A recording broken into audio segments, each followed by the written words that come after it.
ولا یغتب بعضکم بعضا، ایک دوسرے کی غیبت نہ کرو۔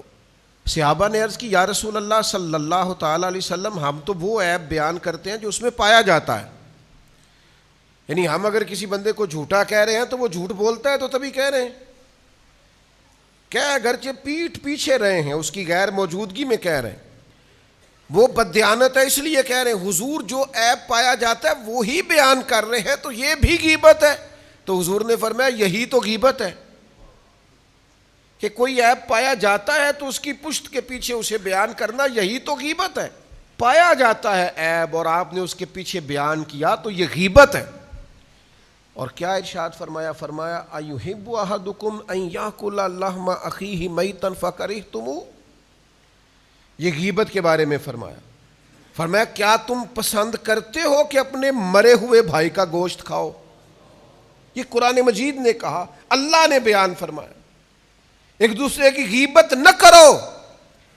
کیا پسند کرتے ہو کہ مرے ہوئے کا، ایک تو مر گیا اور پھر یہ کہ انسان مر گیا، پھر اس کا گوشت کھانا، اور پھر غیر نہیں، وہ اخی ہے، تمہارا بھائی ہے، پسند کرو گے؟ فکرہتموہ، خود ہی قرآن نے کہہ دیا تم اسے کراہت کرو گے، تم اسے برا جانو گے، تمہیں یہ پسند نہیں ہے۔ تو واتقوا اللہ، پھر ڈرو اللہ سے، پھر غیبت نہ کرو، پھر چغلی نہ کرو، پھر لوگوں کے عیب پھٹوں پہ، چوکوں پہ، گھروں میں، چوراہوں میں، گلیوں میں، اپنے اپنے قریبیوں میں بیٹھ کر عیب نہ اچھالو، پھر نہ لوگوں کا برے لفظوں کے ساتھ ذکر کرو۔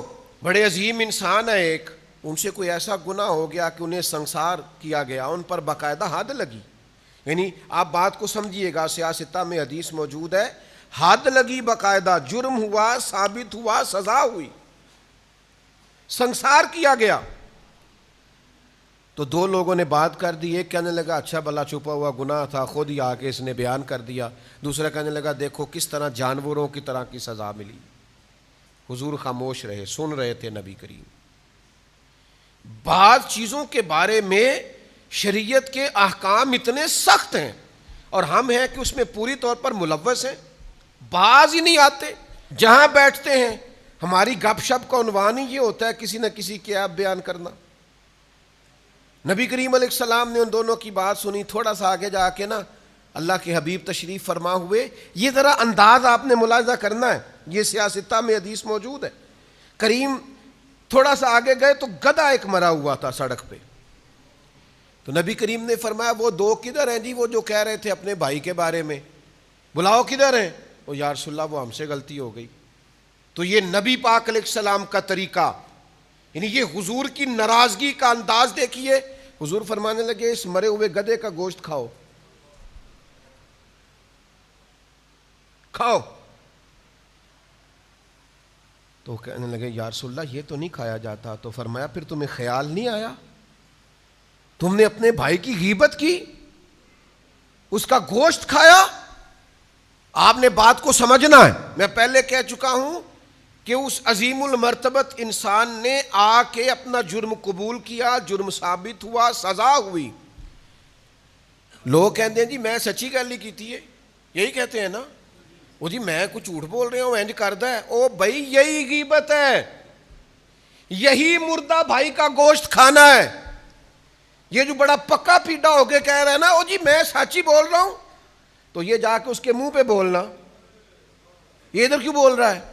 آ کر جرت سامنے کھڑا ہو، میدان میں آ، طاقت تو تیری یہ ہے نا تو سامنے بات بھی نہیں کر سکتا، تیرے اندر ہمت ہی نہیں، تو بزدل ہے، تو گھر میں بیٹھ کے بات کرتا ہے، اپنے قریبیوں میں بیٹھ کے بات کرتا ہے، سامنے آ، میدان میں بات کر اس کے سامنے، اگر سچی ہے تو جرت کر۔ پھر یہ آپ غور کریں، جرم ثابت ہوا، اس پر سزا کا اعلان ہوا، سزا ملی، سزا ملنے کے بعد وہ شخصیت وصال کر گئی، انتقال کر گئی، اس کے بارے میں بات ہوئی تو نبی کریم اتنے ناراض ہوئے، حضور فرمانے لگے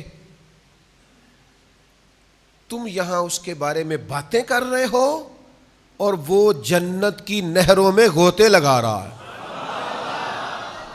جرم ہو گیا تو کیا ہوا، گناہ ہو گیا تو کیا ہوا، اس کی توبہ کا انداز بھی تو دیکھو نا، دیکھو نا وہ کیسے آیا ہے، اظہار کیا۔ تم یہاں باتیں کر رہے ہو، وہ تم جن لوگوں کے بارے میں باتیں کر رہے ہو جنت کی نہروں میں گوتے لگا رہے ہیں. تو ہمارے رویے، ہماری غیبتیں، ہمارا انداز بعض اوقات اتنا کمزور ہوتا ہے کہ وہ سمجھ ہی نہیں پاتے کہ بھلا ہم کیا کہہ رہے ہیں. تو ذرا کسی